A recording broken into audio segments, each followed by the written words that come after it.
पिछले कुछ सालों में ना मैं बहुत सुन रहा हूँ कि एक पत्नी अपने पति से नाराज है क्योंकि वो डायमंड लाकर नहीं दे रहा।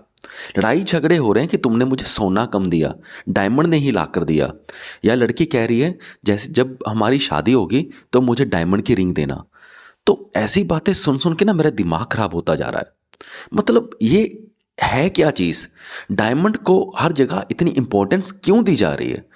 अगर गानों की बात करें ना तो वहाँ पर भी गानों में भी ये आता है कि एक लड़की डिमांड करती है कि मुझे डायमंड वाला कुछ ला के दे। अब मुझे गाना एग्जैक्ट याद नहीं आ रहा, पता नहीं कौन सा था। तो ये डायमंड है क्या? एक पत्थर का टुकड़ा है डायमंड। और और है ही क्या? सपोज करो मेरे हाथ में डायमंड है, उसका मैं क्या कर सकता हूँ? ना उसे मैं खा सकता हूँ, ना उसके साथ मैं खेल सकता हूँ। अगर देखा जाए तो कोई इमोशनल वैल्यू भी नहीं है। ये भी जनरेट की गई है मीडिया के द्वारा।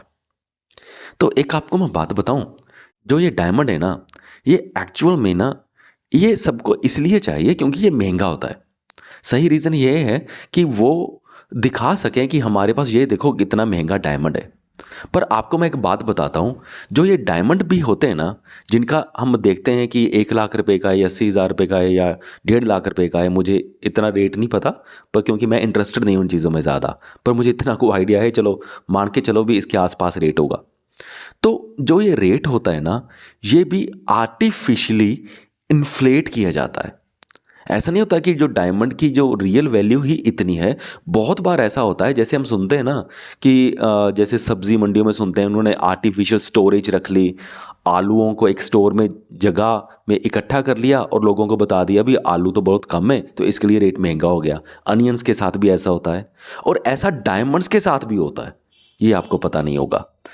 जो ये होते हैं ना, ये भी आर्टिफिशियली कह देते हैं शॉर्टेज हो चुकी है लोगों को, ऐसा बहुत बार हुआ है और डायमंड्स का प्राइस को बढ़ा दिया जाता है।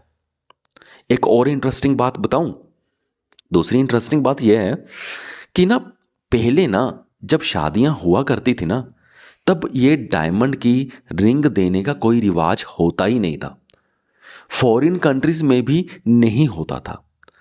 तो फिर जिन्होंने डायमंड बेचने थे, उन्होंने क्या सोचा? उन्होंने सोचा हम ऐसी एड्स बनाएंगे कि लोगों के दिमाग में ये फिट करेंगे कि डायमंड्स शादी के लिए बहुत ज़रूरी है। वहाँ पे कुछ पहले ऐसी एड्स बनी थी, वहाँ पे लिखा होता था लव इज़ फॉर एवर। यानी कि अगर ये डायमंड का रिंग दोगे, अगर डायमंड दोगे अपनी वाइफ को, तो ये जो आपका प्यार है ना, ये हमेशा चलता रहेगा। ठीक है, ऐसी एड्स पहले बहुत आया करती थी क्योंकि डायमंड टूटता नहीं है, पक्का होता है, तो इसलिए आपका प्यार भी पक्का रहेगा। तो ऐसी एड्स बना बना करके लोगों का आज के टाइम में इतना ब्रेन वॉश हो चुका है कि वो एक पत्थर के टुकड़े को प्यार के साथ कनेक्ट कर रहे हैं। अरे प्यार अलग चीज है और पत्थर का टुकड़ा अलग चीज है। अरे इन दोनों को तुम कैसे जोड़ सकते हो? सीधा क्लियर कट है। अब टूटता तो और भी बहुत कुछ नहीं है।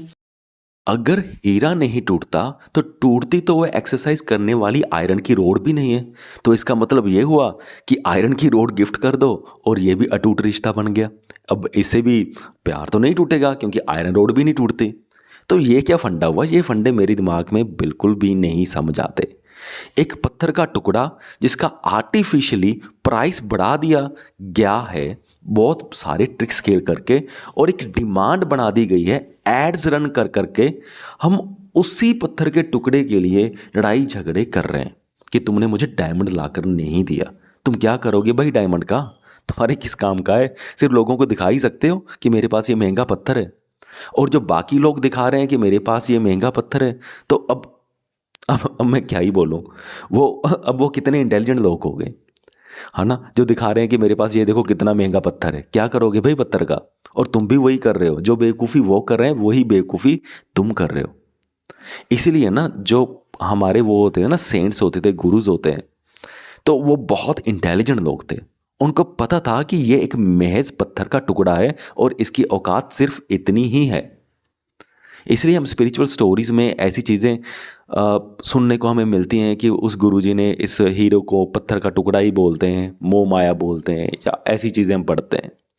पर ये एक्चुअल में पत्थर का टुकड़ा ही है। ये बात थोड़ी सी ध्यान से समझो। आर्टिफिशियली प्राइस को इन्फ्लेट किया जाता है।